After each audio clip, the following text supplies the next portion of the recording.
What? What? What do you say? What? How do they pass rabbi school? How do they pass? Right. Rabbi school is not based upon political affiliations. It's based upon Torah learning. Yeah, of course they do. I know. How are they able to pass? I understand, because according to them and their way of learning, these laws are obsolete. What you're learning is not applicable anymore. That's crazy. I mean, it's not the first time it's happened.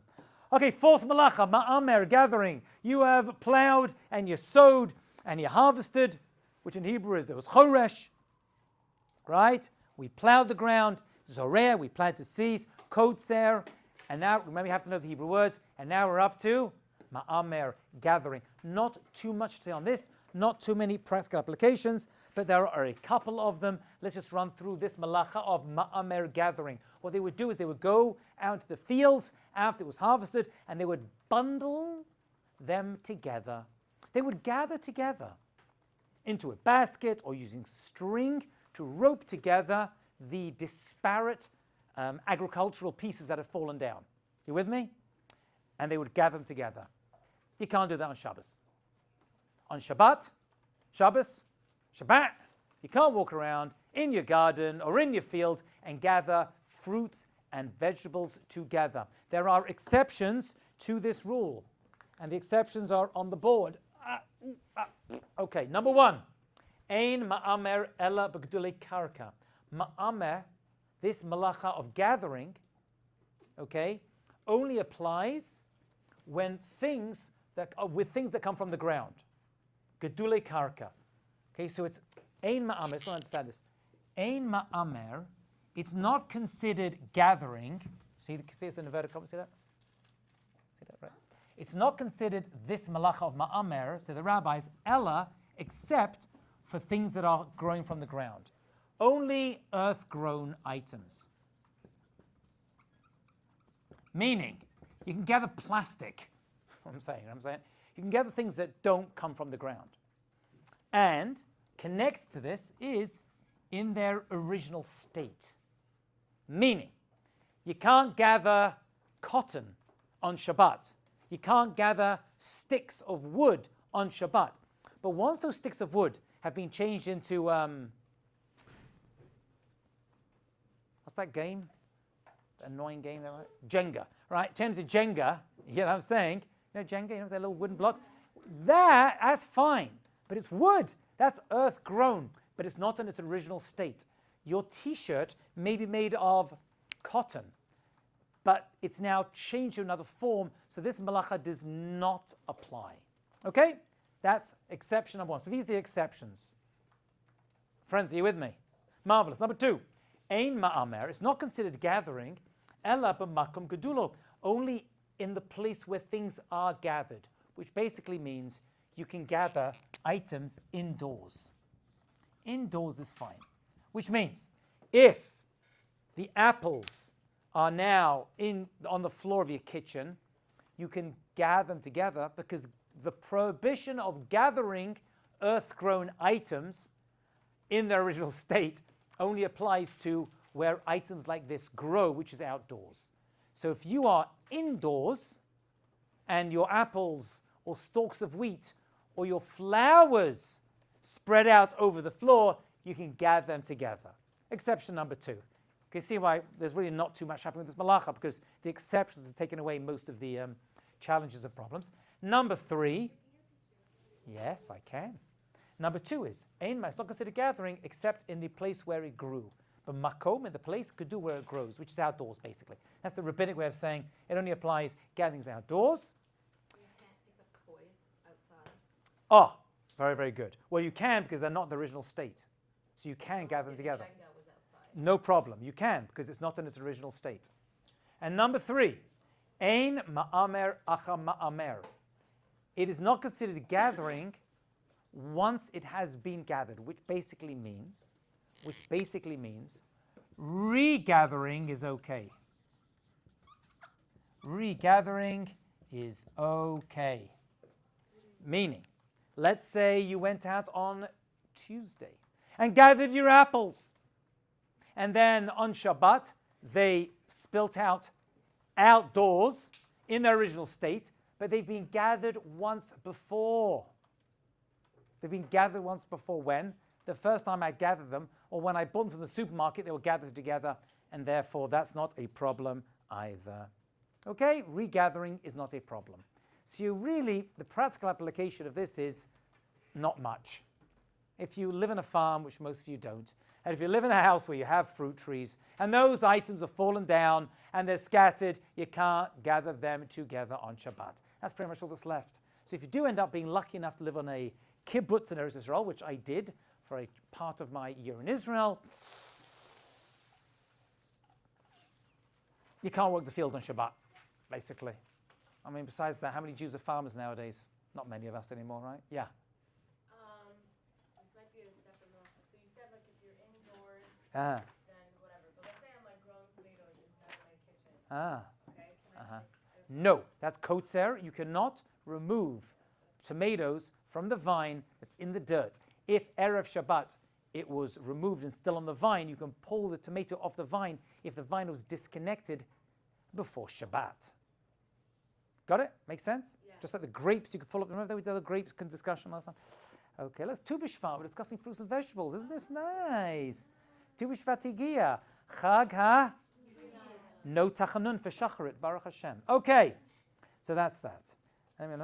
Gathering food indoors, blah, blah, blah, blah, blah, blah, blah, blah, blah. Go right ahead. Wait, can I ask you a question? Get out of the way? Yes, I can. You said you can't, like, if the apples fall off the tree, you can't gather them? Not on Shabbat. What if I just want one and I want to, like, pick Nope. Muksa. Okay? picking up one is still considered gathering? If it's the first time, yeah. Wait, sorry. Thank you. Are we cool, me and you? No. I can send it. Should I send it on the... Oops. Oh. Oh! Ay, ay, ay. What's happened to me? I'm terrible. Ay, ay, ay. I don't have much fun anymore, okay, people? Let me enjoy myself a little bit. Okay. Is there a chat for this still? Yeah. Post it in the chat. Post it in the chat. And if you want to, I'll post a video in the chat too later, but don't come shouting at me. All right, next malacha, number 5. This has a lot of practical applications. We're going to travel into, what? We're in malacha number 5, which is, what? What do I do? Are we doing Uvdin did home? No. Nothing really there. No, we did. We did This was just 5. no, that was 4. That was 4. Now we're doing 5. I thought 4 was Zerah.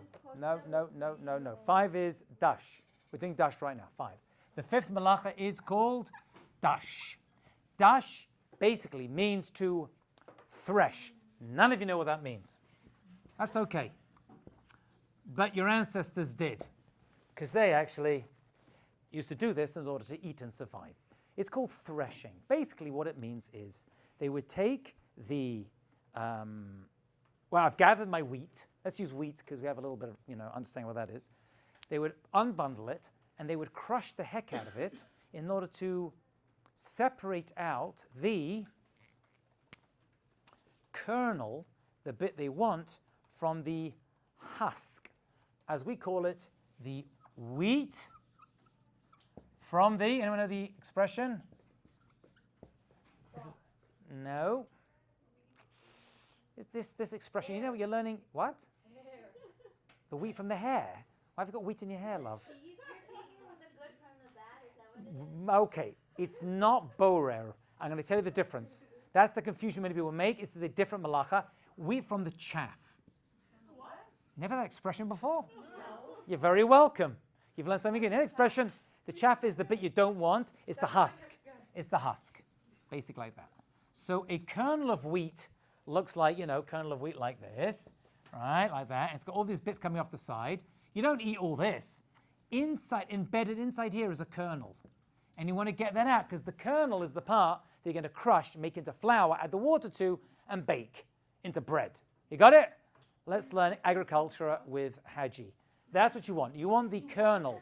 The kernel, you don't want the chaff. The chaff is you don't want it. That's the husk. That's the bit you don't want. You want the kernel. The kernel is, this is important, embedded inside. The kernel is embedded inside the husk.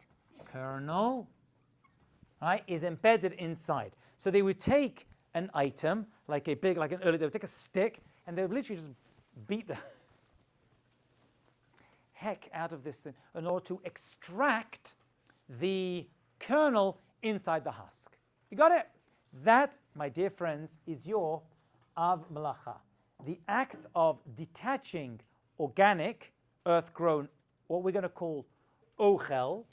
Ochel. This is going to be the general term we're going to use for this, and we're going to use it again later, from the pesolet. What is this for? This is the malacha of dash. You're removing the ochel. That is a goat. It means, ochel means the food, but basically here it means the edible part, the bit you want, right? The edible part, from the pesolet. It's a very important word. It's used a lot in Hilchot Shabbat. What? The garbage, the bit you don't want, pesolet. The bit you don't want. It doesn't have to be garbage, by the way. Right? In this case, it happens to be, because it's chaff, you don't use it, but it happens to be the bit you don't want. That's called pesolet. So you're taking the ochel from the pesolet. Borer, that we're not doing now, is going to be the opposite, and I'm going to tell you why when we get there. But for now, just focus on this. You know nothing. Have a problem, malacha. You cannot crush open a husk in order to remove the kernel inside it. That is your av malacha. Yes, Hannah Rashti, what's going on with you? But can't you do it in your Okay, mouth? hold on. We're going to get to fruits and nuts and vegetables with peels on them soon. They are all going to be an exception, and they can all be peeled on Shabbat. And you can open a walnut, even with a hammer if you want. You can open a pistachio with your fingers. Do not use your teeth, because you're going to break them. You don't need to. You can do. Why fruits and nuts are an exception to this rule is for a couple of reasons. Because on the surface it looks like, what's the big difference? This is a wheat stalk, and I crack it open to get a kernel out. There is a difference. One difference is, when this was done, it was done to remove the kernel to be used a long time later. A long time later. They wouldn't immediately use it. It was done for the future. Okay, that's the way it was done. When you peel a fruit, you're going to eat it right away. You're going to use the inside right away. That's one reason why fruits and nuts can be peeled or shelled on Shabbat. As well as that, there'll be a massive revolt in Israel when you tell a bunch of Israelis they cannot eat garanim on Shabbat. You have to close down the whole shop, close down Israel, because they're all going to be leaving, okay? Okay, fine. So that's one reason why fruit is different. Why? This is the question we're answering now.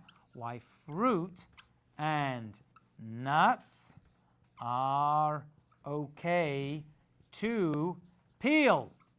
Yep, they are okay to peel. Number one, because here the kernel was used a long time later. Fruit is eaten straight away, right? Nuts and fruit straight away. If you were to mass crush lots of nuts for like next week or next month, that could be a problem. But most of us don't do the use of a nut. So it's immediate, right? Right away. Got it?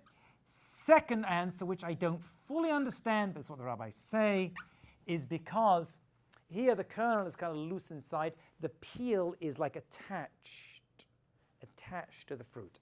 So it's different. They're just different items. It's attached. Peel is attached? Yeah, peel is it's closely attached closely to fruit. Sorry.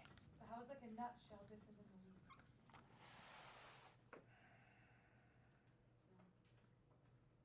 Maybe that's different. Maybe it has to rely upon the first answer.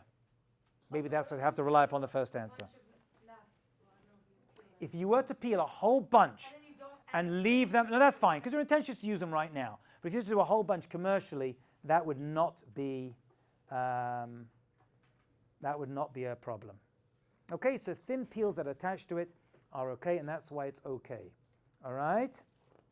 Okay. So shelling peanuts and shelling all these things would be permissible on Shabbat. Okay? That's great. Blah, blah, blah, blah, blah, blah, blah, blah, blah. What? Ochel, not ohel. Ohel is a tent. This is ochel. Is literally means food or edible, but doesn't have to be, because we're going to use that word later to describe anything that you want. I want this thing. It's good. I'm doing it because I want it. As opposed to pasolet, which could potentially be edible, I just don't want it. In this case, it's not. But we'll see later on that it actually could be edible. Okay, so in the end, it doesn't apply to fruits or vegetables or anything else. Okay, so there's not too much to say about this. However, that's all solid form. There is a liquid form that you need to know about. And here we're going to see a lot of very pertinent and interesting halachot. We're going to see a divergence of minhagim among the Sephardim and the Ashkenazim, right? Is that the correct pronunciation? Ashkenazim? Okay. So let's have a look. So dash is solid, but this malacha extends into liquids, and that is a different name. And the name for liquid is, in this case, you probably heard it, Sechita. Very good. Sechita. It's not a new malacha. We have one malacha. The malacha is dash. It's also called mafarik. Just so you may see that expression of mafarik. That's another way to describe the same malacha. Okay? Mafarek. Right? If you just empty it out, Sechita is liquid. It's the same malacha, but it comes in a liquid form. So that would be mafarek is just another way of saying dash. These two terms are synonymous. Within dash, within mafarek, they're like, not only is there a problem of removing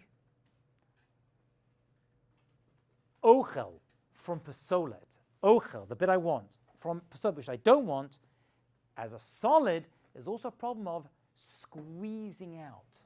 Squeezing. That is going to be a problem when it comes to dash mafarik as well. Well, what liquid was squeezed out in the Mishkan, right? Remember that's the first question we've got to figure out? Where was that squeezing?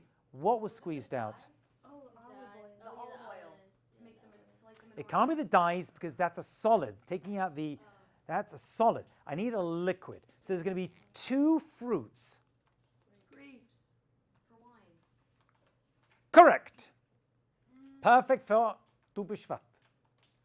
One is grapes,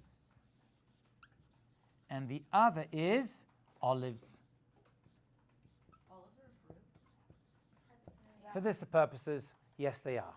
But I wouldn't put them in your fruit salad. Okay? That's the difference between knowledge and wisdom. You know that one? Knowledge is that olives is a fruit. Wisdom is not adding them into a fruit salad. That's what someone said. That's very smart. Okay. Grapes and olives. Grapes and olives happens to be that grapes and olives, right, anavim and zaitim, these two, it is forbidden to squeeze the liquid out on a Torah level. That is a d'oraita, because those were the original fruits that were squeezed out for the Mishkan. Olives, they use the oil for the menorah and for some korbanot, and the grapes obviously created the wine that they used to do the wine libations on as well. Both these we used. This is forbidden on a Torah level. This is d'oraita. Okay, you know that expression d'oraita? So d'oraita, on a Torah level, these two are forbidden. Okay? How about what are called shar peirot, the rest of fruits?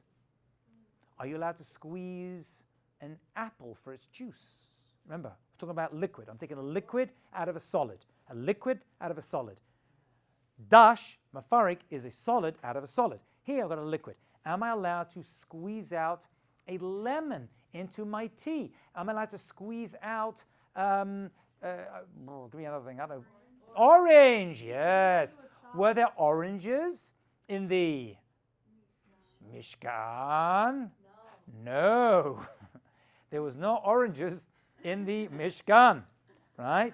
So that is...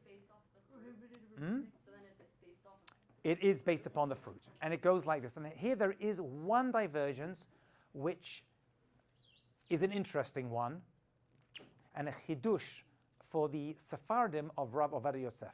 He was like the leading posek, but the Ashkenazi poskim are quite strict. And I grew up, not knowing this, but when I became, my late teens, I had to go to yeshiva and studying for the first time in my life. Late teens, mind you, not mid-teens, believe me. I discovered this. Fine. So the rest is shar peirot. Shar peirot means the rest of fruits and vegetables. Shar peirot, the rest of the fruits and vegetables, the remainder. Shar means the remainder. On a rabbinic level, it's the rabbanan, you cannot squeeze them. You cannot squeeze them. Okay? Hold on, there's going to be an ending to this, so hold on. I'm going to give you a nice way out. So on a Torah level, Sechita is only grapes and olives.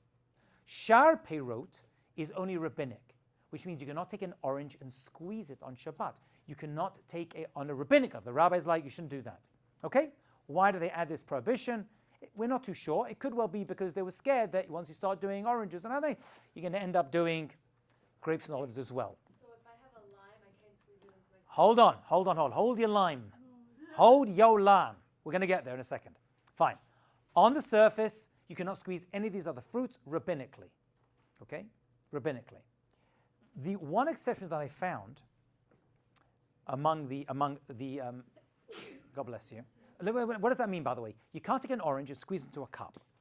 You can't take a lemon and squeeze it into a cup. You can't into an empty cup in order to use the juice. That's rabbinically prohibited. What about cutting? Cutting is fine.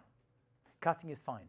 The problem with cutting, interesting enough, is by grapes and olives, if you cut and some juice comes out, you probably should not use that juice, even though it came out zavmet, or it came out by itself.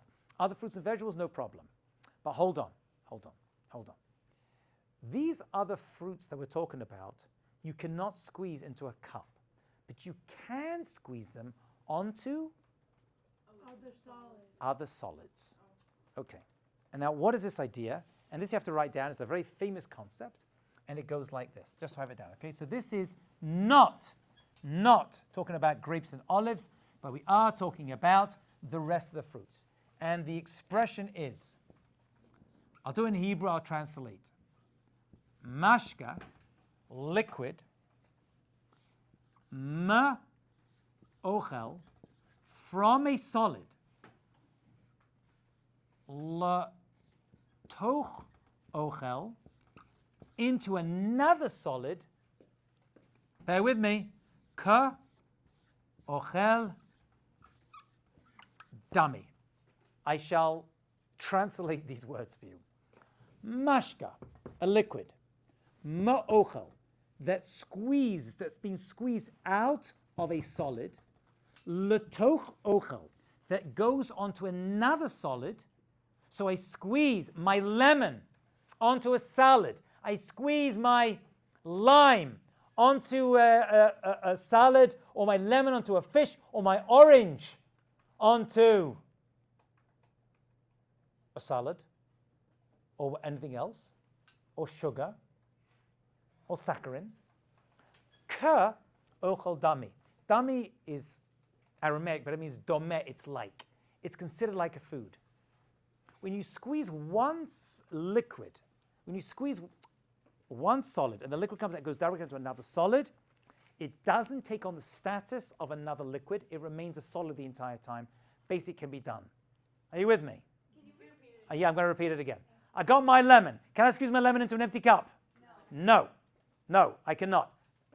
According to the Ashkenazim. Ovadia Yosef says you can, because no one usually drinks lemon juice straight away. So here's one difference. Sephardi poskim allow lemon into tea or into an empty cup. Ashkenazi poskim are more strict with it, just so you know. Just so you know, they're more strict with it. That's specifically lemon and I guess a lime as well. But for everyone, this is universal. If you want to squeeze your fruits onto another food, even though that food is not going to absorb all of it, when you squeeze a lemon onto a salad or onto a piece of fish, most of it runs off. That's okay. As long as some is absorbed into it, then it's okay.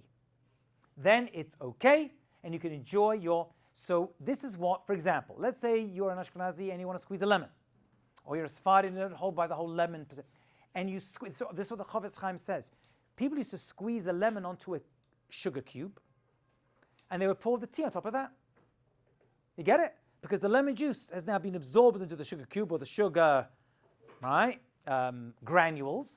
It get absorbed, and then you just use that, and you can. That's fine because you've squeezed from one solid into another solid, and the liquid didn't remain a liquid. It's not considered liquid at all. So if it absorbs into the solid. Even a minute amount is sufficient. Yes. What if you squeeze into another liquid like tahina? No. So that's a good question. Is tahina a liquid or a solid? That's a good question. It's original form. That's a good question. That's a good question. If it's a liquid, it's a problem. That's considered to be a liquid still. Does tahina absorb anything? It's very oily, and you squeeze lemon. If you put it directly, well, depends how it comes. Once you've added the lemon, you've got a finished product. In the process of making it, and it's still pasty, then fine. That if you make it, if you basically get tahina right out of the supermarket and you start to squeeze it, that could possibly be a problem. But I would, because it's considered a liquid at that point. But if you're in the process of doing it, I'll tell you how they define solid and liquids, which may have to use this. If it pours, it's a liquid. If it doesn't pour, it's a solid. Meaning, we're going to see later on, you can use liquid soap on Shabbat, but you can't use a bar of soap on Shabbat, right? A thick cream which doesn't pour, you cannot use on your skin, but a thin oil you can, because one pours, one doesn't. Why? We'll see that later on. I'm just trying to define what's a solid, what's a liquid. Pourable is considered to be a liquid. So what's tahina over here? Let's try to use that. I'm just guessing. Well, it's a paste. Once you've made it, it's no longer a paste. In the process of making it would be okay. Just to add tahina to a liquid, if add lemon juice from a lemon, not from the bottle. Bottle's fine. Bottle's fine, right? From a lemon. If it's like a finished product, you probably add it to a little bit, something that's going to absorb it a little bit. So you can't like add the to tahina dress. from the can is usually liquidy, like you could pour it out, and then you have to add water. I would add it to something else. You're probably going to. I can imagine people being lenient about this. But lemonade, you're Sephardi? Yeah. You're fine anyway when it comes to lemons. Lemon into a cup and then pour that into the. No, that's no problem. Well, according to Sephardi poskim, you can do that. Right. You can do that. Ashkenazim say you cannot squeeze lemon at all, unless it's onto a solid. Unless it's onto a solid. Dressing is considered a liquid. Yeah. So basically, if it's absorbed if you pour it into a salad, Squeeze it onto a salad.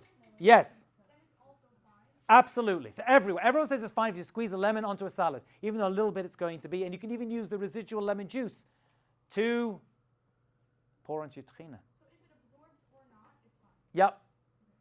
Yep. That is basically it. So if you're gonna make a salad dressing, don't put the lemon into the. There's going to be a few problems, but putting directly into an empty cup as an Ashkenazi would definitely be a problem for you, yeah. And what for Ashkenazim? Then put it onto a solid, Like I could just put it onto some a salad. lettuce, and then you can use the residual liquid that comes off it. Wait, can Ashkenazim squeeze the lemon into the liquid? No, right? What? Lemon on tea. So Ashkenazim will not squeeze. They can put lemon into a tea. Well, there's problems of bishul, but we'll get to that later on. But let's say we can override those challenges, which you are able to do in most circumstances. Well, Sfarim, no problem at all. Ashkenazim, when it comes to kli shlishi, we'll see that later on. But then you can take it, yeah. But what they won't do, and there'll be diagrams, they don't squeeze the lemon into the tea, even when it's inside. They won't squeeze the lemon against the side of the glass. That's what they should not be doing that. They should not be doing that. It is perfectly permissible to put a slice of lemon into a glass of hot tea, right? Even though this will cause the juice, it's going to seep out on its own. Okay, but you shouldn't be squeezing the lemon against the glass, he says. Avad Yosef over here, just you hear the Sephardi Pesach. 1 second, hold on. 28, so I'm not making it up.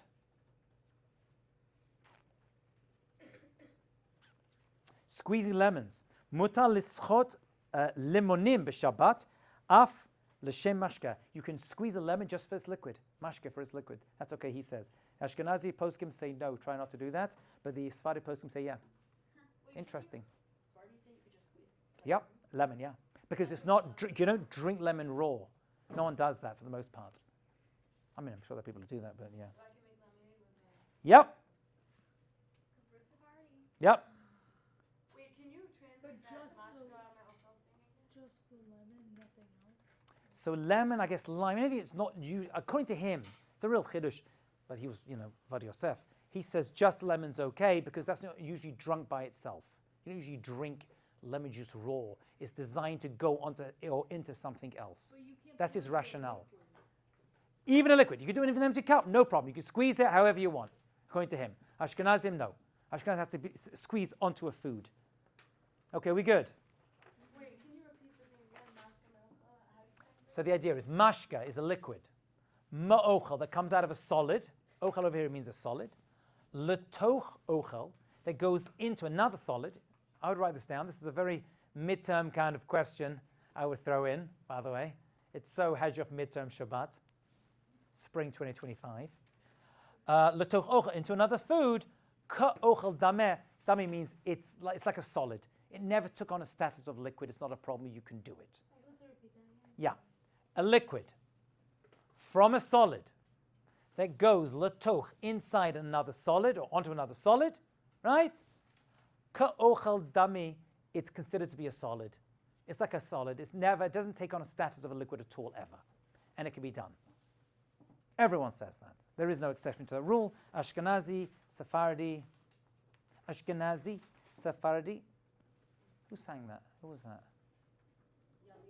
Very good. Eighth day. Very good, very good. Okay. Sare imenu Sephardi. Okay, fine. Okay, this applies to all fruits. By the way, if you want to squeeze a latka or some other, you see a latka and it's full of oil, you want to squeeze it out. If the liquid has been introduced into the food and isn't produced inside it naturally, that's okay. So you got a donut and you want to squeeze the oil out of it, that's okay. You got a latke, you want to squeeze out of it, that's okay. You want to squeeze a pickle, you want to squeeze the liquid out of it, that's okay. Why is that okay? Because the liquid inside those things have been introduced by mankind, and we're talking about things that are naturally inside those fruits or vegetables. Naturally inside, you cannot squeeze it. In its raw state, you cannot squeeze. But if it was introduced, lemon, you can. Well, if you're Ashkenazi, you cannot. Sephardi, you can. But even Ashkenazim will take a lemon and squeeze it onto a solid, like a food, like sugar or salad or fish. And everyone says you can squeeze every fruit onto a salad except for grapes and olives. Can you use olive oil you can use? Olive oil has been squeezed already. You can't squeeze a fruit into a liquid, only into a solid. Correct. So I can't squeeze lemon into my tea. Are you Ashkenazi? Do I look Ashkenazi? No. Then you can. Then you can. Vad Yosef brings down lemon and lime. Anything you don't normally drink, God bless you, raw, then it's okay. So oranges, I can. You cannot squeeze an orange into an empty cup. You've got to squeeze anyone. Oranges, because people drink orange. You cannot squeeze a melon into an empty cup. You cannot squeeze. Give me something else.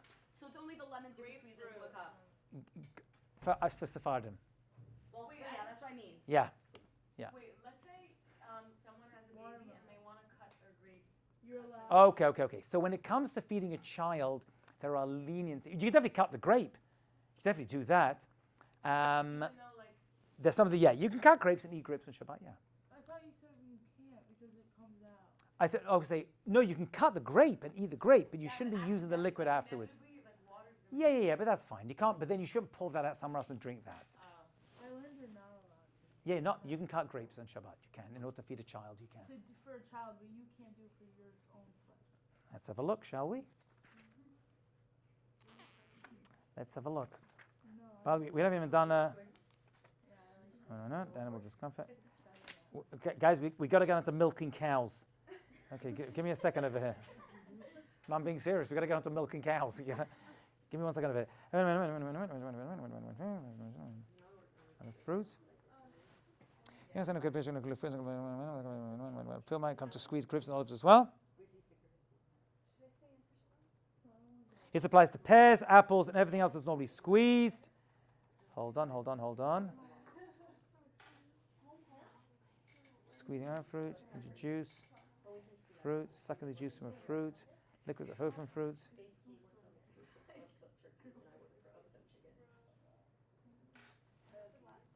It is permitted to partake of the juices that flow on their own on Shabbat from grapes and olives. Oh, that were pressed before Shabbat. Hannah, I'm asking you a question. What are you doing? Similarly, it's permitted to take of wine from a container that also contains grapes. The juice that flows from grapes in Shabbat will be permitted after Shabbat. So on Shabbat, no. After Shabbat, okay. Got it? That's for Sephardim. So you can't cut up. You can cut and you can eat the grape, but the liquid, you cannot drink the liquid deliberately as you pour it away and just drink it from a grape or an olive. Okay, but Sephardim can cut. No, everyone can cut them. Everyone can cut grapes on Shabbat. You just can't use the juice afterwards. Okay? Can you explain the raw state thing? About with the oil. So a donut, the oil has been introduced in the frying. They introduce the oil into the donut, right? You fry it so the oil gets sucked inside it. There you can squeeze out. So like schnitzel? Yes. Or a pickle. You're taking a pickle on Shabbat and it's too liquidy. You can squeeze it because the liquid has entered it through the brining process. Yeah. Why can't you use the liquid that came out from cutting if that wasn't your intention? You don't squeeze it, it just happens to come out. Good question. Why can't you use the liquid that just came out by itself? You can with all fruits. All fruits you could do that. Including Everything. No. These two, no. It's too close to the original. I guess that's the reason. Right? Maim Shazavu, if it just came out, even though it wasn't your thing, that's a problem. Okay. Let's talk about, there's a lot more to do. What should we do next? Cows or sponges? What do you want to do next? Sponges it is. Okay. So this malacha, actually, we're going to make the cow one applicable to everybody as well, as I'm going to tell you in a second. But let's do the sponges now, because the people have voted, and I'm very democratic. Okay, so if you were to soak something that retains liquid in it, in order to squeeze it out, that would be forbidden. For example, you cannot take a sponge and squeeze it out on Shabbat. You cannot take a sponge and squeeze it out on Shabbat.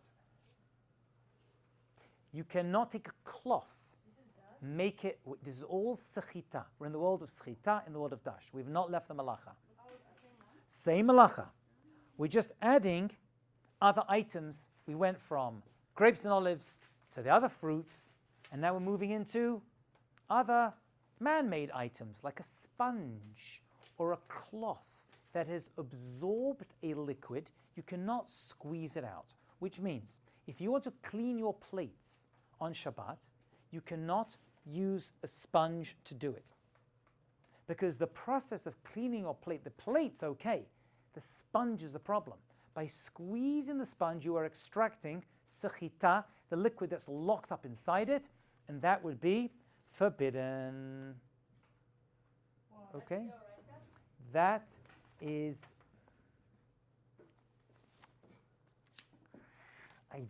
I would say it's probably not a doraita, no. It's not? I doubt it. So you can't wash dishes on Shabbat. The Talmud states that squeezing a wet cloth to expel the absorbed liquid is a malacha. No. The leading Rishonim differ on the question of precisely which malacha is involved. Is it malabain? They actually say squeezing a wet cloth could be malabain and mafarik. Difference, but they actually say it's very similar. The idea, wet cloth is similar to grapes and olives. They give it a doraita status. Yeah, it says doraita. So you can't wash your dishes on Shabbat? You can wash your dishes on Shabbat, so you can't use a sponge. So what can you use? Very, very good. So well, let's keep going the problem. We'll find a solution in a second. You can't use a sponge. You cannot use a wet cloth. That you cannot do. Okay, one second. Hold on. Okay, liquid. Mashke is liquid. Okay, so now I want to clean a dish on Shabbat. So what's going to be the solution? Okay, there's more of a problem, but we'll get to, okay, let's do the solution now. What you can do is absorb liquid. What we're talking about is expelling liquid, but you're allowed to absorb liquid. What's the difference? Well, it's like this. To squeeze it out. I'm expelling it. I'm squeezing it out, right? So now I have my plate. I'm in the kitchen sink, and the place, clean the place, not a problem, but I want to use something, so you can use something that doesn't absorb water. You can use something that doesn't absorb water, such as what? Like a bristled brush, like this, and you know it doesn't absorb water because when you lift it up, what happens? The water falls out. It falls out. You can use, they have a Shabbat sponge, which is basically a piece of rubber with rubber nodules on it. And what's their thinking when they made this product? To make money. But what are they basing it upon? The fact that the water is not absorbed into that piece of plastic with that rubber. You with me? So when I get my piece of plastic or rubber and I'm rubbing down my plate, I've basically got a bit of rubber, rubbing a piece of ceramic, right, a plate, and there's a liquid soap. That's going to be okay. That's going to be okay. So a brush or a kosher sponge, or my wife uses one of these like mesh sponges they sell. Okay, it's like a piece of mesh I'm talking about. It doesn't absorb water. If you hold it up, the water just falls out. A sponge, hold up a sponge with liquid, holds it, squeeze it, the water comes out. That cannot be used on Shabbat. I want to clean my table. I want to clean my table. What am I going to do? Can I take a sponge, wet the sponge, and wipe down the table? No. What can I do? Very simple. Take water, even soapy water, throw it down on the table or the floor, and take a dry rag or a mop and just soak it up. I'm not going to soak it up because absorbing is okay. I can absorb a liquid. I just can't squeeze it out. You know those Clorox wipes? Okay, a Clorox, I'll go into in a second, and baby, I'll get into in a second. But we're going to get to wipes in a second. But right now, I've got a dry cloth or a dry sponge or a dry bounty piece that I cut before Shabbat. I can soak up the liquid. That I can do. Does that answer your question? Yeah? Hello? Answer your question? That's how to clean your plate, how to clean your table, how to clean your floor. You basically throw water down and you soak it up. That's going to be fine. Yeah? So even if you use one of those like metal type sponges, like if you use that water doesn't absorb. So if you're talking about an abrasive sponge, right, that's kind of like an iron wool, if the liquid is trapped inside it, and you can always tell, when you squeeze it, does water come out? That's going to be a problem. Like if I just like shake the water off. That's okay. Then it's just using the surface of that's okay. Is there a problem if it scratches the pan? What kind of problem? No, no problem whatsoever. Okay. Baby wipes. Some people allow it, some people don't. What's it based upon? If it's very wet, Avad Yosef, the Sephardi poskim are lenient, and they say you can use it. Many Ashkenazi poskim are too. They're basically saying don't squeeze it too hard. But I'm using a baby wipe, but using the liquid that's on the surface. You're not really squeezing it out. You know what I'm saying? So that will be okay. According to some poskim, especially Sephardi poskim, you can use a baby wipe because you're basically just using the liquid that's on the surface. And when I did my smicha, the rabbi I got smicha from, for 2 years, he used to bring in items that we did Shabbat, and he brought a baby wipe. So if you look at it like eye level, you'll see little droplets of liquid on top. That's what you're using. But to squeeze it hard on the baby shouldn't. So don't press too hard. Is basically what they say. And some Ashkenazi poskim are lenient, and some are strict with that one as well. Okay? Wait, so the Clorox wipes are So Clorox wipes, I guess it would be the same if they're very saturated. You don't squeeze it too hard. Yeah, same idea as a baby wipe. But there's another benefit of the baby wipe, and that it goes onto the baby as well. It gets absorbed into the baby. So maybe it's another reason why we're leaning with baby wipes, because it goes into the baby's skin. Yeah.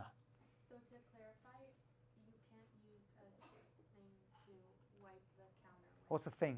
Like, right, you take a You can't take a wet sponge and wipe down a counter on Shabbat. No. You can throw down water, right? And you can use something to like soak it up. Do you know those little things? They're like the Israeli thing for the floor, except they're for the. A little tiny thing, that is absolutely okay because it's a piece of rubber. You're just squeezing it off into the sink, not a problem. There's no absorbing over there. You're not squeezing out anything. Using a sponge, A Jewish one. a Jewish sponge.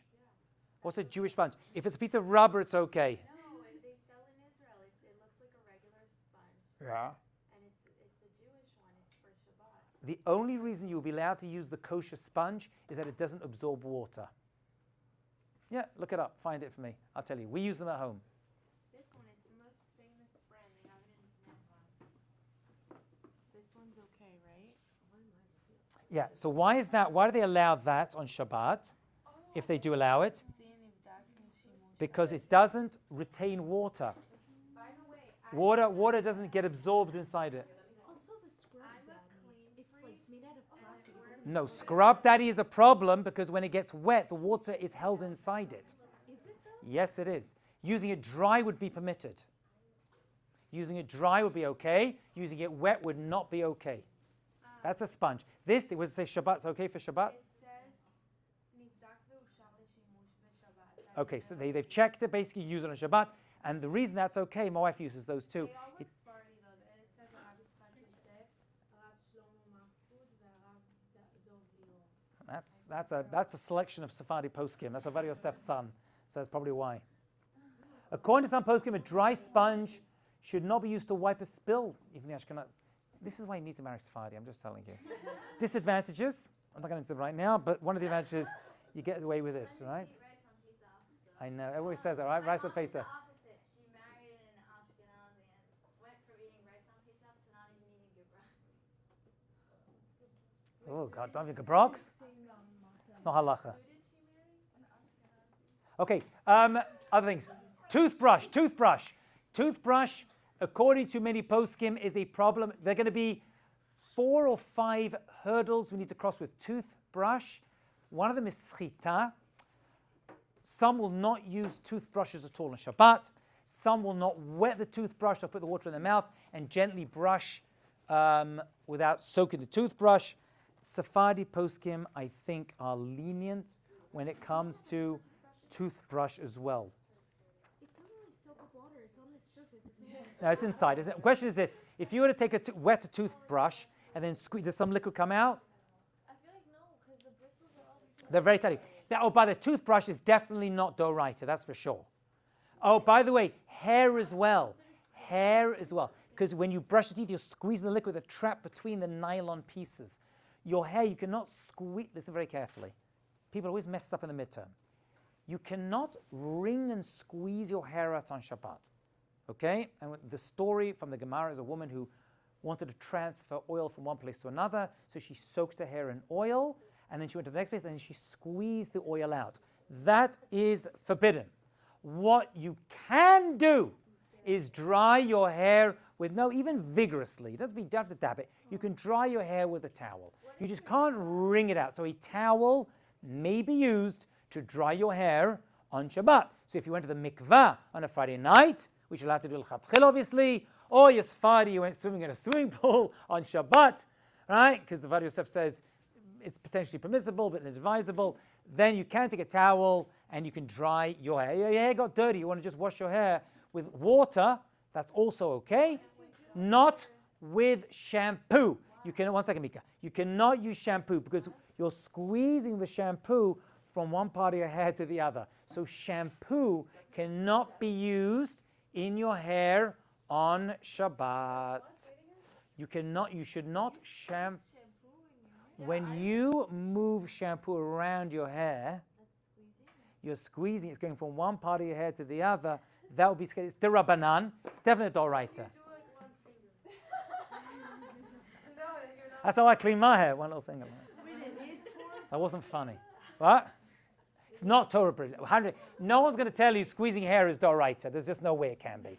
Because it's not trapped inside, it's trapped between the bristles of the toothbrush or between the hairs. We haven't done milking cows yet. Okay. Let's do it again. 1 second. Let's go back to toothbrush. Fine. Okay, very good. But with the towel, some girls twist the towel and then do like salad with the towel. Can I tell you a funny story? About So my son, I have a son, Baruch Hashem, he's 15 years old. He's bigger than me, twice my size older than me. And he's got 4 older sisters and a mother. So when he was growing up, he would come out the shower and he would do that, and then he would walk around with a towel up here. And I was like, Moshe, you don't need to do that. You're a boy, you don't understand. You have to wear a towel up here. How cute is that? Now he's a man's man, Baruch Hashem. What? The only boy, yeah. Nothing left. And me, but I'm broken. They broke me years ago. Nothing left. Koshtam. Okay. Oh, that's it. Yeah,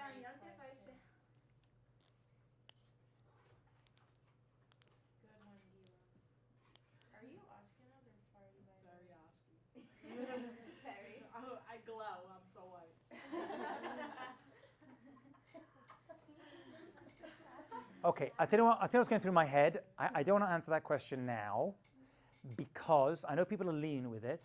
We're going to see that a number of things you can do on Yom Tov that you cannot do on Shabbat, and there are things to do with ochel nefesh, things to do with food preparation. This malacha does happen to fall within that category, but that act is nothing to do with food preparation. So I need to look into that for you. Let me look into that for you on Yom Tov. I'm not sure of the answer over there. I can definitely see a leniency, but I want to look into that. It's a great question.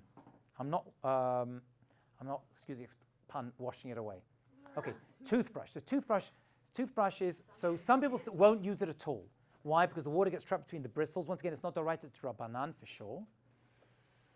Some are more lenient because they say the amount of liquid in there is minimal. Plus, I'm not going to wet the toothbrush, I'll dry brush. I'll put water in their mouth first of all, and they'll just kind of like use the edge of the brush just to remove the dirt on the teeth. Okay? Can you floss your teeth? Absolutely, you can floss your teeth on Shabbat, unless you know you're going to bleed from it, because there's going to be another challenge with brushing and flossing. If you know for sure that your blood is going to come out, that would be problematic. It's part of another malacha called Sechita, right? Sechita. That would be another problem. You cannot cut. Yeah, you have to pre-cut. Get pre-cut or do what I do. I literally buy bags of plastic things, and I actually have fun enough, just this week, I put them in a cup in the cabinet next to the Shabbat table, because you have steak, whatever, people want to floss. So you cannot pre-cut, but you can floss your teeth on Shabbat. And you can brush your teeth on Shabbat, right? Or some people will not. Some people will not brush teeth at all, and this is one of the concerns of Sechita. Definitely more among the Ashkenazim. They will not use they won't use a toothbrush on Shabbat. They will use mouthwash. They'll floss, I guess. They can do that. They'll use a toothpick, and they will. You can mouthwash, right? But they will not. They will not use a toothbrush. There are people who do not. Toothpaste we'll get to. Ashkenazim are more strict than Sephardim. Avad Yosef says, since it's a cream that is going up, but you're about to spit it out anyway, it's not lasting on there. Ashkenazim will not use toothpaste. They'll use tooth liquid toothpaste. That you can use. Liquid toothpaste, even the Ashkenazim can use. Okay, so are we going to cut back to the toothpaste? Liquid soap, yes, we'll get to that later on. Yom Kippur, you cannot use any of this stuff. You cannot brush your teeth on Yom Kippur. No. Okay, so next Yom Kippur, you'll be okay. I promise you're going to be okay. No alternative. Yeah. No, flossing is not borer. When we go through the laws of borer, you'll see very clearly it's not a mixture of two items. It has to be a mixture, has to be more rav, and stuffing your teeth is not more rav. That's not a problem at all. Good question, but it's not borer.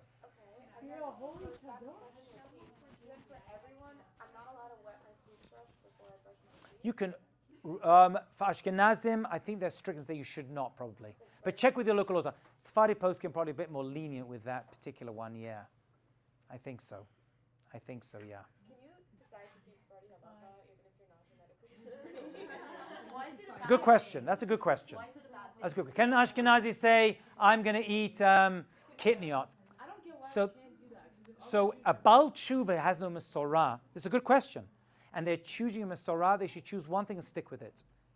But picking and choosing, the rabbis seem to frown upon. Why?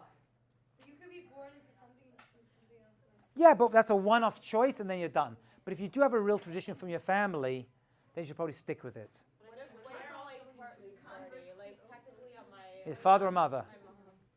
She made you Jewish, that's good enough. Yes? What is their leniency to allow washing your teeth with the toothbrush? So the leniency would be don't wet it, and using cream, toothpaste is okay. According to the Sephardim Ashkenazim, I'm more strict with that for sure. They use liquid toothpaste. Do you mix toothpaste with water? That's what I used to do. I used to take toothpaste, put it in my mouth, put liquid in there, make it liquidy, and then brush it. Yeah, that you can do. So what do you do? well, he's Sephardi. What I do, I just grew up being very careful about this. So what I always do, I still do it, is I take, sounds pretty gross, but I take toothpaste into my mouth. I then add water, and I take the toothbrush and just brush it. But technically you're allowed to brush your teeth Yeah, regularly. yeah. I just found that out recently from Avad Yosef. So I'm not going to like.